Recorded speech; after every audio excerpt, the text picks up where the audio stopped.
តាំងពីទូចម៉ែបង្រៀនអ្នកស៊ីអីឲ្យពីចានបើក្មេងវាឆ្លាតហត់តែសន្ទូចក៏វាអាចទូចត្រីបានឥឡូវនិយាយទៅអត់ឡើយក៏វាអាចទូចត្រីបានដៃពីរជើងពីរបើគេធ្វើបានមិនក៏ឯងធ្វើមិនបានពាក់ស្បែកជើងផ្ទាត់អាចឆ្កែណាតែមើងងាយទេហៅខ្មោចដំជ័យជ្វាមកវាយគ្នាជាមួយពួកព្រាយជួយផងបងច័ន្ទមនីខ្ញុំតយពីដាក់ឲ្យអ្នកឯងចុកចម្រៀង KODOT សង្កាត់បឹងកក់ពីទុកអញក៏លុបដើរលើព្រះច័ន្ទអាចហៅខ្ញុំ Michael Jackson ដល់ថ្ងៃនេះព្រោះតែខ្ញុំតាន់ក្មេងយើងមានពូជពងសប្តាហ៍ទៅណាមកណាក៏យើងសំខាន់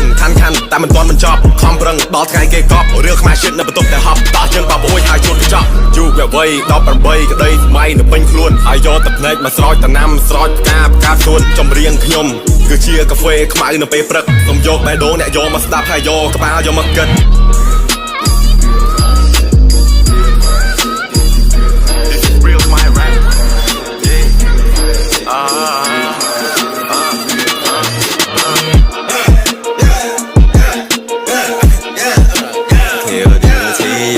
បងកំងកាហ្វេខ្មៅមួយយកក្តីសង្ឃឹម 100% KODOT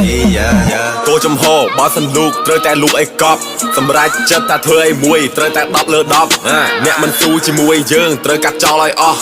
គេមិនខ្វល់ពីយើងផងកាត់ចោលមានអីស្រណោះខ្លា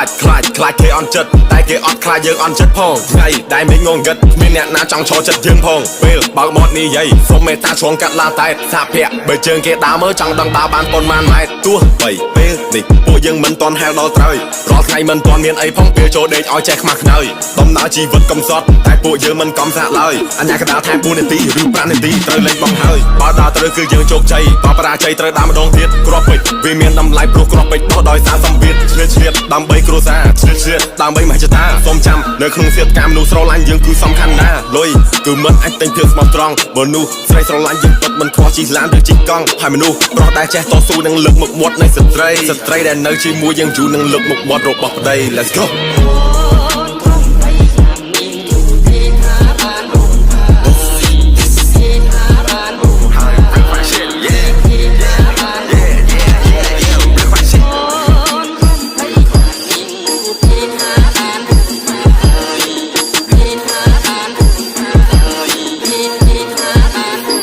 KODOT